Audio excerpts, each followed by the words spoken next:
Podcast Recomeçar, porque sempre existe o recomeço, né, não, Fernanda? Com toda certeza, glória a Deus.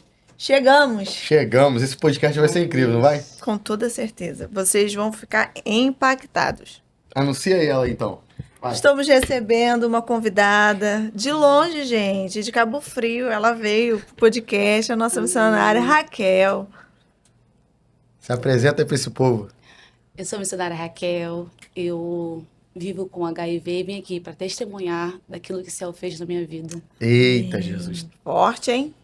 Eu não sei qual é a hora que você vai ver esse podcast, mas compartilha, Com certeza. porque muita gente vai precisar ouvir o que vai ser falado aqui hoje nesse podcast. Sim.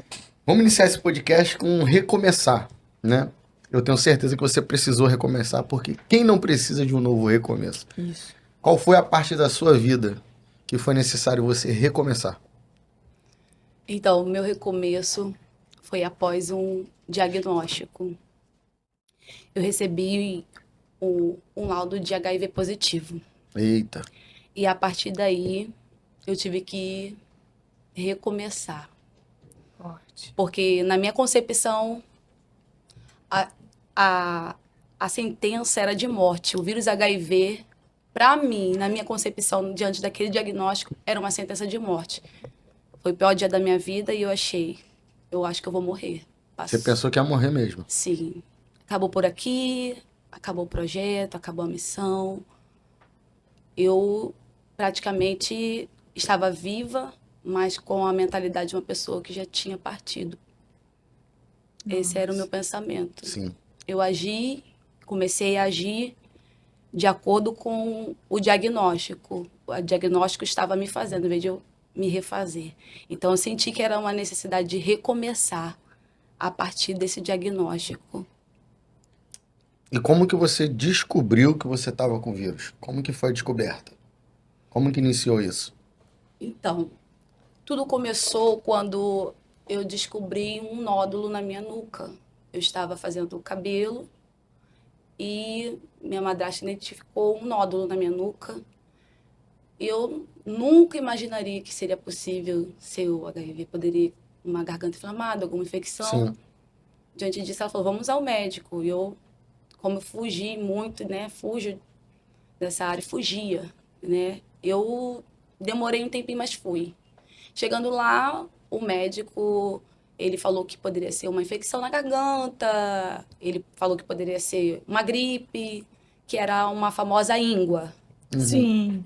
Só que diante disso, ele falou, um mês sai some. Passou remédio, tomei e nada mudou. Os nódulos foram se multiplicando. Aquilo que era só um nódulo na nuca veio para o pescoço, para a parte da frente, da garganta, foi se espalhando. E eu fui novamente ao médico, né? Paguei uma consulta e a resposta era a mesma coisa. Você pode estar com alguma infecção, né? Vamos lá tomar antibiótico, vai passar. Só que enquanto eu tomava antibiótico para passar, nada mudava. Então, eu iniciei, entre idas e vindas ao médico, eu demorei 1 ano para descobrir o que eu tinha. Sendo que nesse período, né, o nódulo se espalhou, eu fui emagrecendo, foi dando feridas na minha pele, a ponto das pessoas olharem, sentirem nojo de mim, por conta que eu estava perdendo peso, eu cheguei até a ficar com o pescoço alterado porque o nódulo era muito grande, que foi Visível, aumentando. então. Isso, já era visível, se espalhou para a axila, para a virilha. Eu tinha uma conhecida que trabalhava no Hospital do INCA, e quando eu pesquisei sobre os linfonodos alterados, aí, né, a gente vai lá pro Google, Sim. linfoma, doutor Google. Como ela trabalhava, ela falou assim, realmente, eu falei com a minha médica, os seus sintomas, que meu corpo coçava inteiro, meu corpo coçava, né? Além da perda do peso, tinha coceira no corpo, as feridas abrindo. E ela conseguiu uma vaga para mim, me encaixou lá no INCA. Sendo que, nesse período, a médica me diagnosticou com linfoma, câncer no sistema linfático. Esse foi o diagnóstico que eu recebi. Ela passou a biópsia. E eu lembro exatamente quando eu fui para a mesa e a médica falou, a mesa de cirurgia, ela falou assim para mim, vamos fazer a biópsia, mas o nódulo que eu vou retirar em você não vai ser o maior, que o maior era aqui. Sim. mas vai ser na sua virilha, para que você olhe no espelho e não precisa ver a marca. Ela se preocupou comigo por conta para mim não ficar olhando para minha marca. Ela se preocupou Sim. com o meu psicológico também. Eita. Eu achei isso Um muito detalhe. importante, esse detalhe. E a gente fez a biópsia. Só que o resultado chegou em 19 dias e não era câncer. Sabe o que aconteceu?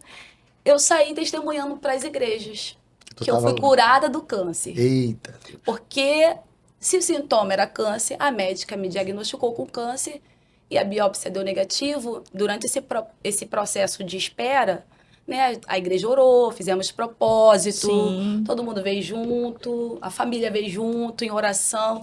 Quando eu recebo o resultado negativo para câncer, eu falei, Deus me Um curou. milagre. Foi um milagre. Testemunhei o meu milagre.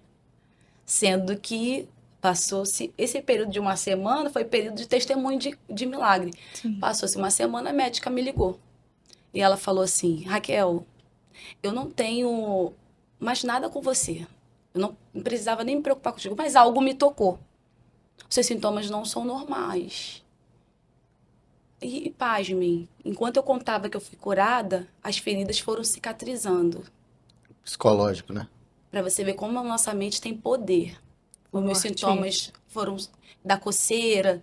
Eu acreditei que estava curada, então automaticamente as feridas foram Reagiu. curando. O meu corpo reagiu de acordo com a minha mente. Eita. Forte. Isso é muito interessante de falar. E a médica falou que algo tocou nela. Minha médica não é cristã. Ela falou: algo me tocou e eu tô te ligando. Não tem responsabilidade contigo. Eu já fechei aqui a sua inscrição no INCA porque você não tem câncer, mas algo me tocou e eu tô te pedindo para você vir aqui amanhã pra gente refazer seus exames. Só que a gente vai fazer uns exames diferentes. Aí eu falei: tá bom, amanhã eu tô aí. E eu fui. Chegando lá, ela acolheu e eu li os exames que eu ia fazer de cada doença que ela colocou ali. A última era HIV. A última. Mas quando eu olhei, parece que uma luz acendeu. Eu falei, pra mim, isso aqui é o pior. Meu Deus. Eu nunca esperava, mas eu olhei e falei, pra mim, isso aqui é o pior. Porque eu já carregava o estigma do que foi me ensinado, né, durante a infância, adolescência. Sim.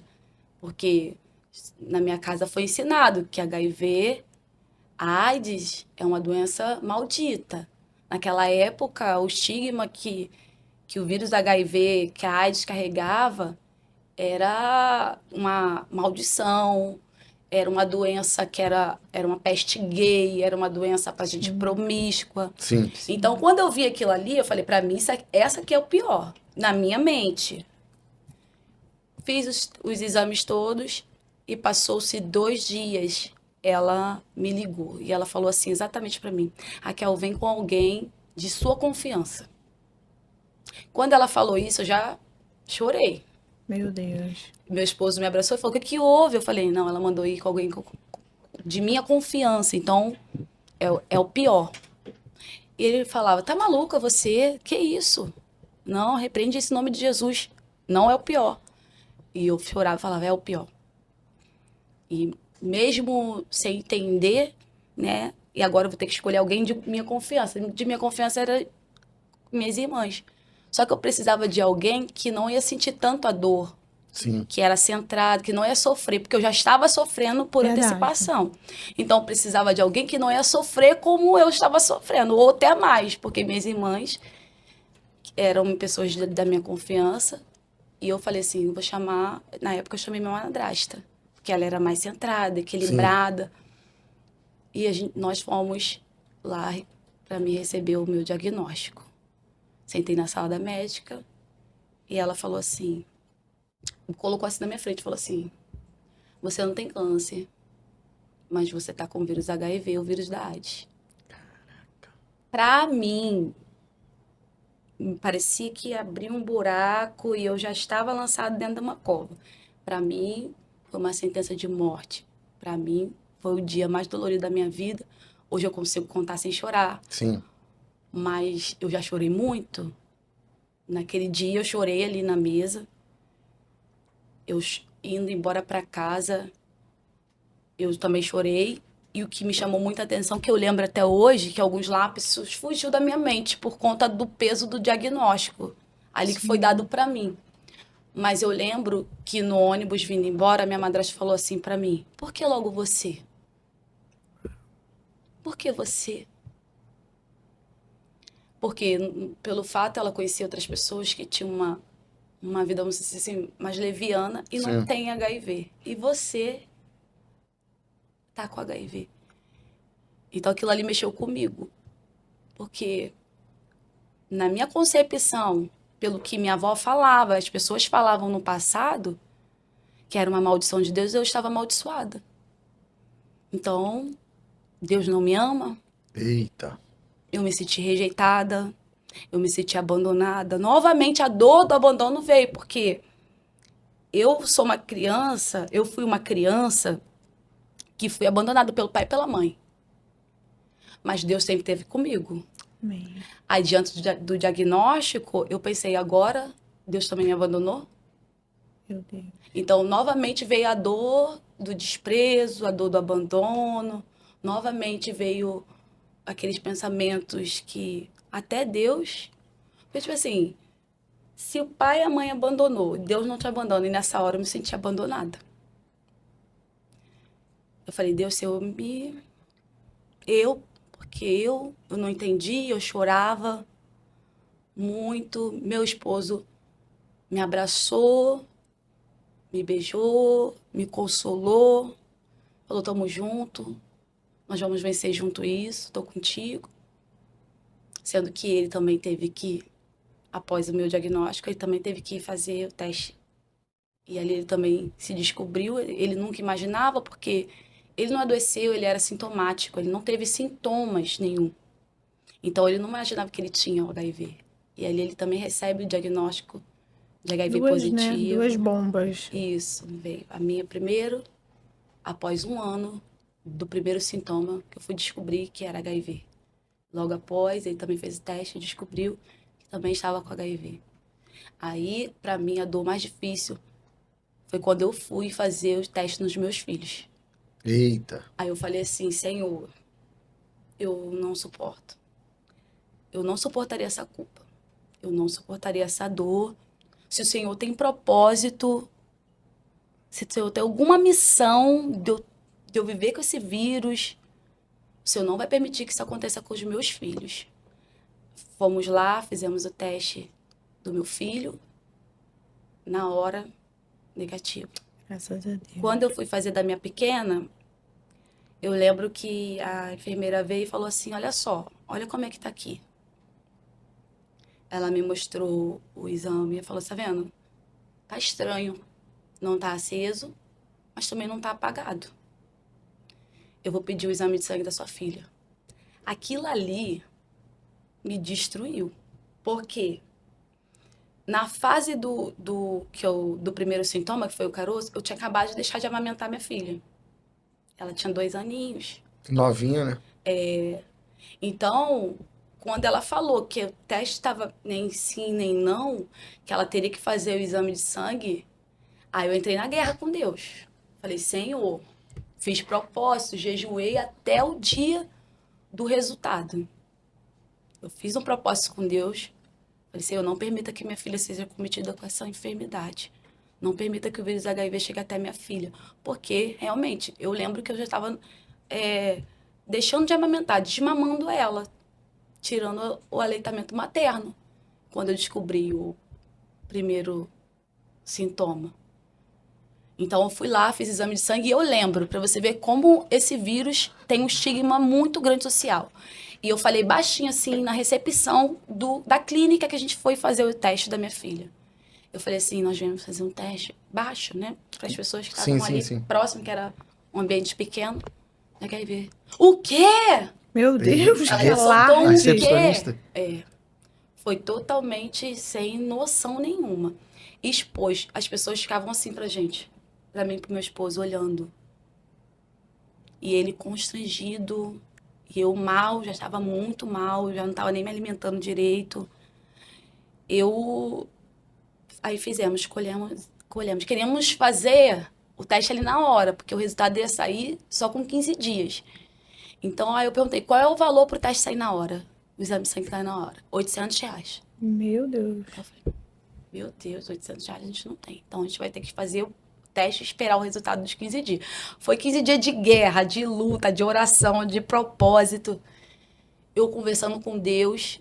E quando a gente foi lá buscar o resultado, a minha filha não tinha o vírus HIV. Aleluia. E isso é um dos motivos de eu estar aqui. Porque eu sou uma leoa com meus filhos, ninguém pode mexer com eles. Então, eu jamais exporia a minha sorologia se fosse prejudicar os meus filhos. Se Sim. eles vivessem com HIV, eu não ia expor. Sim. Foi o que eu falei com Deus. Se tu tem propósito, né? Se tu tem uma missão diante desse vírus, meus filhos não serão acometidos deles. Amém. Porque eu iria protegê-los do preconceito, do estigma, dos maus Sim. tratos, da rejeição. Eu ia proteger meus filhos, não iria contar. Esse segredo ia pro túmulo. Sim. Entendeu? Mas Deus tinha propósito. Aí eu entendi o propósito de Deus. Falei, Senhor, tu tem uma missão nesse diagnóstico. Mas diante disso foram um período, após isso acontecer, eu orei 3 anos. Foram 3 anos de oração, pedindo a cura. Pediu Jesus pra te curar? Eu pedi. Porque, inicialmente, eu participava, né, do grupo das irmãs na igreja. Eu fiquei com muita vergonha. Porque o vírus HIV é uma DST, doença sexualmente transmissível. Apesar de ter outras formas de infecção, Sim. mais de 80% é cometida sexualmente. Então, é um vírus que carrega esse peso, carrega esse fardo. Sim. Então, você expor isso é algo muito pesado. As pessoas não têm empatia nenhuma, né? E a igreja não está preparada para receber alguém com esse diagnóstico, infelizmente. Eu digo hoje como missionária, né? Que já tem uma estabilidade, já tem uma estrutura.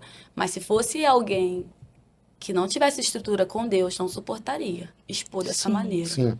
Com certeza. Então, diante disso, eu lembro que o médico falou para mim assim, olha, a sua carga viral está muito alta, o seu CD4, que é a imunidade, está muito baixo. Então, evite lugares cheios, fechado. Ele falou isso, ele colocou um gatilho em mim. Mas eu lutei. Eu falei, sabe para onde eu vou? Vou para minha igrejinha. Hoje eu vou adorar como ninguém.